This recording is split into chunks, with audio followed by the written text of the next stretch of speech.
प्यार भरा नमस्कार। और जितने भी अपने फ्रेंड्स है, जूनियर्स है, उनको बहुत सारा मेरी तरफ से प्यार। अभी सब यहाँ अकेले अकेले आए हैं, क्या बुढ़ापे में अकेले अकेले काम चलेगा? नहीं चलेगा ना। तो नहीं चलेगा तो साथ में कोई साथी होना चाहिए। हमारी जोड़ी धर्म और वीर, इट मीन्स धर्म और वीर की जोड़ी यहाँ पे आ जाए। इट मीन्स प्रदीप झागाट भी एक बार मेरे पास आ जाए। मैं डॉक्टर विनोद राणा भटल धनवारा बागपत से बिलोंग करता हूँ और 2000 में यहाँ से पास आउट हो गया था। मेरा सब्जेक्ट था एमएससी एनवायरमेंटल साइंस। और ये भी एक पहचान रही है कि जहाँ भी रहे हैं वहाँ पे अपने एक अच्छी पहचान होनी चाहिए। यूनिवर्सिटी कैंपस में रहा, यहाँ के सब सीनियर्स बता देते हैं कि क्या पहचान है, किस तरीके से है। इसके बाद सेंट्रल पोल्यूशन कंट्रोल बोर्ड में गया, वहाँ भी एक अच्छी पहचान रही। उसके बाद एनवायरमेंटल कंसल्टेंसी में काम किया, वहाँ भी एक अच्छी पहचान रही। उसके बाद बीटेक स्कूल में गया, वहाँ पे भी एक असिस्टेंट प्रोफेसर की अच्छी पहचान रही। फिर मेरी हेड इंजरी हुई। हेड इंजरी के बाद 2 साल तक 3 साल तक बिल्कुल सब डिलीट हो गया था। 2 महीने की मेमोरी टोटली डिलीट है। अब एट प्रेजेंट उसके बाद मैंने वेट पेड डॉक्टरी का कोर्स किया और इस फील्ड में वहाँ भी अच्छी पहचान है, अच्छी तरीके से लोग बात जानते हैं। और यूनिवर्सिटी कैंपस के लिए मैं बात करना चाहूँगा। यूनिवर्सिटी कैंपस में 2-3 सीनियर्स बैठे हैं, यदि वे अनुमति दे तो मैं 1-2 शब्द प्रस्तुत करूँ। जैसे मलिक साहब बैठे हैं, स्वर्ण साहब बैठे हैं और संजीव साहब बैठे हैं और सरोवर साहब बैठे हैं। एक छोटी सा संक्षिप्त सक्षम को करता हूँ मलिक साहब से। मलिक साहब हमारे काफी सीनियर्स थे और बहुत सीधे सज्जन थे और मेरे से बहुत प्यार करते थे। नहीं, बाद में प्यार हुआ, पहले तो ये सोच रहे कि हाँ ये भी कुछ है। ये डेली प्यार के उसके दूध के शौकीन थे। डेली तेज गड्डी से दूध लेके आना, कमरे में रखना। मुझे दिखाई दिया, मुझे दूध नहीं मिलता था। मगर यार दूध पीना है, कहाँ से पीऊं? मैं मलिक साहब का दूध देखा। मलिक साहब कैंटीन में गए, मैं इनके कमरे में गया, दूध पिया, रख दिया। मलिक साहब आए, अरे यार साल दूध कहाँ गया? तो कौन ले गया? कौन बंदर आया? इनको नहीं पता था वो बंदर कौन था। फिर एक दिन ये खाना लेके आए। खाना लेने के आने के बाद इन्होंने खाना वहां रखा, ये उतर गई, वो खाना भी गया। कहने यार ऐसे बंदर कौन आ गया?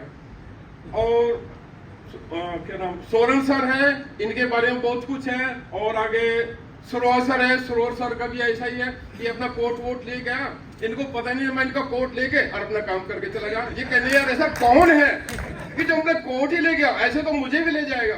फिर कैसे ही करके ये फिर मेरे कमरे में आए। बस मेरा तो ये एक पहचान है कि जहां भी रहते हैं अच्छा काम करो या बुरा काम करो, लेकिन अपनी एक पहचान बनाओ। और मेरा एक संक्षिप्त जो सारांश है, ये मेरे धर्मवीर की जोड़ी है। ये वीर बताएंगे कि क्या है, ये क्या है, मैं क्या हूँ। और आज भी पब्लिक के लिए हम बूढ़े हो चुके हैं, लेकिन आप सब में मिलके हम दोबारा से 24 साल पुराने जवान हो गए हैं। ऐसा ही है ना? दोबारा से ऐसे महसूस हो रहा है कि नहीं हो रहा है? पब्लिक के अकॉर्डिंग हम क्या 50 साल में चल रहे हैं। 50 साल में तो बूढ़े हो जाते हैं, अब तक तो फिर भी ठीक ठाक है सब कुछ, है कि नहीं है? लेकिन सीनियर से मिलके, फ्रेंड से मिलके दोबारा से वहीं चले जाते हैं 20-25 साल पहले। ठीक है ना? आइए वीर साहब, आइए थोड़ा सा, क्योंकि काफी टाइम हो गया है। कोई मनोरंजन नहीं, कुछ नहीं, तो हल्का सा मनोरंजन भी होना चाहिए, कुछ हल्का फुल्का पता लगना चाहिए। यस, हाँ जी सर। सबसे पहले तो मैं बताना चाहूंगा कि इस बंदर को सबसे पहले मैंने ही पकड़ा। हाँ। जैसे ही पता चला कि यूनिवर्सिटी कैंपस में कोई बंदर आया है, हमने कहा हम भी ऐसा शिकारी हैं, यहाँ से कोई बंदर नहीं बच के जा पाएगा। तो पहले ही हफ्ते में उस बंदर को पकड़ लिया हमने। मैं सबसे पहले सभी को नमस्कार करता हूँ। मैं एक संक्षिप्त परिचय देता हूँ अपने आप का। मैं डॉक्टर प्रदीप कुमार उर्फ जाखड़ साहब, ग्राम पिलौना, तहसील मवाना, जिला मेरठ, उत्तर प्रदेश का मूल निवासी हूँ। मेरी प्रारंभिक शिक्षा गांव में ही रहकर पूर्ण हुई है और माध्यमिक शिक्षा का भी वहाँ का ही अंश है। तत्पश्चात मेरी उच्चतर शिक्षा, जिसमें MA, MPhil, PhD, विषय इतिहास चौधरी चरण सिंह विश्वविद्यालय आपके यहाँ से ही पूरी हुई है। तो सबसे पहले तो मेरा बड़ा सौभाग्य है कि आज इस बीच आपने बुलाया और सभी जो पुराने चेहरे हैं और एक दूसरे को नजर भरे से देख रहे हैं। Really that's is a wonderful time. और मैं आपको बताना चाहता हूँ, इस यात्रा में 2 तरह की डिग्रियाँ होती है। एक तो डिग्री वो होती है जो हमें यहाँ से विश्वविद्यालय परिसर से मिलती है। एक इस जर्नी ये बिल्कुल अलग तरह की है, जो बिल्कुल अलग तरह की, वो डिग्री नहीं मिलती लेकिन आदमी को अनुभव मिलता है साथ साथ में। तो मेरे पास में अब तक की इस यात्रा में दोनों डिग्रियां हैं। मैं आपको बताना चाहता हूँ कि इस मेरी जीवन जो यात्रा है वो इस तरह से प्रारंभ होती है। जैसे ही मैं सुबह उठता हूँ, पहले सुबह पंछियों को दाना डालता हूँ, तत्पश्चात व्यायाम करता हूँ और उसके बाद मैं लगातार अपने जीवन में बड़ी ईमानदारी से कार्य करता हूँ। क्यों? क्योंकि जब मैं कक्षा 6 में था, मैंने पढ़ा था honesty is the best policy. उन्हीं पंक्तियों को मैंने अपने जीवन में सरोकार किया है, अपनाया है और उन्हीं पर मैंने अपनी आधारशिला रखी है। क्यों? क्योंकि मैं बताना चाहता हूँ, और जहाँ तक मेरी रुचि का सवाल है, मैं अच्छा शटलर और 2 बार इस विश्वविद्यालय परिसर में विजय टीम क्रिकेट का हिस्सा रहा हूँ। क्यों? बड़े बुजुर्गों को सम्मान देने में मैं कभी कोई कोताही नहीं बरतता। क्योंकि अपने लिए जिए तो क्या जिए, तू जी ए दिल जमाने के लिए, अपने लिए जिए तो क्या जिए, नाकामियों से घबरा कर क्यों तुम उदास होते हो, मैं हम सफर तुम्हारा हूँ, क्यों तुम उदास होते हो, अरे हंसते रहो, हंसाने के लिए तुझी दिल जमाने के लिए, अपने लिए जिए तो क्या जिए। पिछले 4 वर्ष मेरे जीवन में बहुत ही चुनौतीपूर्ण निकले। मैं आपको थोड़ा सा उसके बारे में बताना चाहता हूँ कि मेरे परिवार में मेरी माता का सर्वोपरि स्थान था। एक दिन ऐसी घटना घटी कि उनके चलने से पैर फिसल गया और संपूर्ण भगीरथ प्रयास कराने के तत्पश्चात भी उनके जीवन में दोबारा सूर्य की किरण नहीं आई और एक दिन वो हमें छोड़कर चली गई।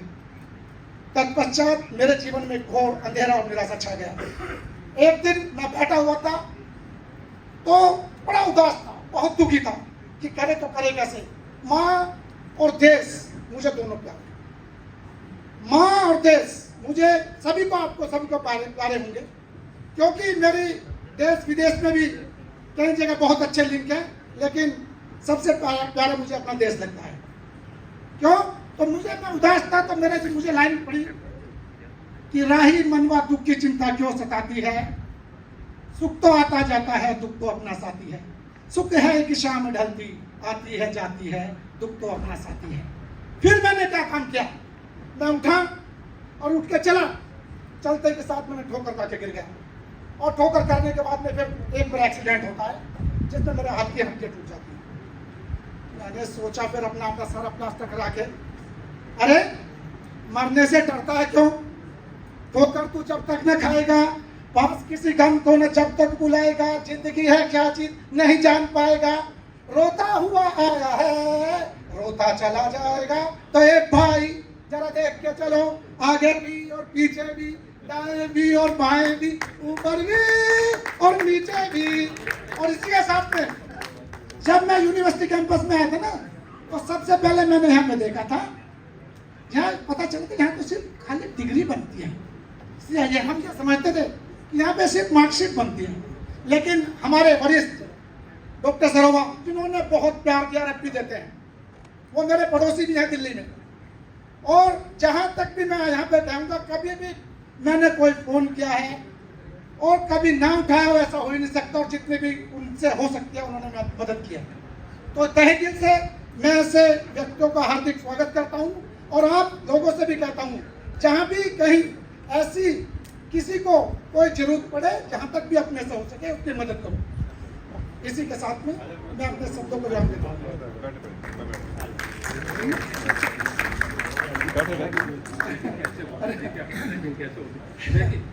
यूनिवर्सिटी में आते हैं तो रैंकिंग सबसे पहले होती है। वो रैंकिंग का किसी ने डिस्क्राइब नहीं किया कि रैंकिंग क्या होती है, किस तरीके से देनी चाहिए, क्या होता है, ठीक है ना। ये काफी सारे सीनियर्स हैं, उन्होंने अच्छी तरीके से रैंकिंग की है, लेकिन रैंकिंग का फायदा ये रहा, आज भी यदि हम इनको कॉल करते हैं, मिलते हैं, तो वही हमें पूर्ण प्यार दिया जाता है। जितने सीनियर्स बैठे हैं, आप कभी भी इनको याद करेंगे, कोई भी हेल्प लेना चाहेंगे, ये 100% आपके साथ रहेंगे। मैं रैंकिंग तो यहाँ पर सब कुछ उनका रैंकिंग होता है, वो तो मैं सब यहाँ पे यूज नहीं करूँगा, लेकिन यह जरूर बताता हूँ कि ये विश्वविद्यालय एक कॉन्फिडेंस जरूर देता है। जैसे मैं आज पेपर ट्रेडिंग का कार्य करता हूँ दिल्ली में, मैं एक आपको एग्जांपल देता हूँ। मैं गया और मुझे पता चला कि हमारी 4 गाड़ियाँ पकड़ी गई हैं, वहाँ पे ऑफिसर्स हैं सब कमिश्नर रैंक के। जैसे मैं वहाँ पहुँचा तो उनकी आदत थी, सब ऐसे लल्लू पल्लू आते थे, सबको बाहर भगा देते थे। मैं पहुँचा, उन्होंने वहाँ चपरा से कहने बाहर चलिए। मैंने कॉन्फिडेंस है भाई, हम भी विश्वविद्यालय की एक पहचान रहे हैं और विश्वविद्यालय जरूर कॉन्फिडेंस देता है यहाँ। हाँ, और यहाँ पर यह सिखाता है कि किससे कैसे बात की जाती है सब। मैंने पवार जी की 2 पंक्तियाँ कही वहाँ पे कि मैं ताजों के लिए समर्पण वंदन की गीत नहीं गाता, और मैं दरबारों में कभी वंदन गीत नहीं गाता, और कौन भले ही हो जाऊं पर मौन नहीं हो सकता मैं, और पुत्र न होने श्रद्धा का तोड़ नहीं हो सकता। इतना कहते के साथ में ये बोले कमिश्नर साहब खड़े हुए, कहने लगे क्या भाई साहब जी मीडिया से आए हो क्या? तुरंत बोले, 2-3 हो रहा है उनका असिस्टेंट कमिश्नर, कहने लगे जल्दी चाय लो, बहुत सही से जल्दी, कहने जी मीडिया से आए हैं साहब। मैंने देखा काम हो गया। हाँ, और उन्होंने चाय पानी बिलवाई, कहने लगा बताइए आपका कार्य क्या है? कार्य मैंने बताया ऐसे छोटी सी, कहने क्या चाहते हो तुम वही बताओ। मगर इसके फॉर्म के पीछे वो आता था 54 फॉर्म, इसके पीछे लिख दीजिए आप कि गाड़ी कहीं तक ना पहुंच जाए। उसने वो भी दिलदार था, उसने जहाँ तक जाइए गाड़ी को। मैंने सोचा मगर ये हो गया विश्वविद्यालय है ना, है एकदम। Thank you very much. और सभी साथियों को मैं आपको सब एक बात और कहना चाह रहा हूँ कि आजकल आपने देखा होगा जब भी नया मकान बनाते हैं, नया मकान बनाने से ये तो बहुत सारी उन्नति आती है या फिर बहुत सारी अवनति आती है। इट मीन्स कि यदि आप नया मकान बना रहे हो तो एक बार कंसल्ट मेरे से जरूर कर लें कि इसकी प्लानिंग कैसे कैसे करनी है, इसमें लेट्रिन, बाथरूम, किचन सब कुछ कैसे प्लानिंग करना है। इट मीन टोटल सिस्टम आपका एनवायरमेंट, वो सॉरी वास्तु शास्त्र के अकॉर्डिंग, ठीक है ना। बहुत सारे ऐसा है, मैं एक एग्जाम्पल देना चाह रहा हूँ। एक यूवी सिंह थे, उदयवीर सिंह सोरम के, मैं उनके घर गया था, मैं उनको बताया था वे बहुत ही कंडीशन खराब है, कुछ भी हो सकता है। उसने वो सॉल्यूशन नहीं किया। अब यूवी सिंह जो सीनियर्स थे वो ऊपर चले गए, और उनके बाद जो साथ उनके छोटे भाई थे वो भी। तो इट मीन जब भी आप नया मकान बनाते हैं एक बार मेरे से जरूर कंसल्ट कर लें। मेरा नंबर लेके एक बार अपना नक्शा उस पर जरूर भेज दें, उससे पता लग जाएगा ये ठीक रहेगा कि नहीं रहेगा, ठीक है ना। दोबारा से सबको बहुत सारा प्यार और सभी सीनियर्स को नमस्कार।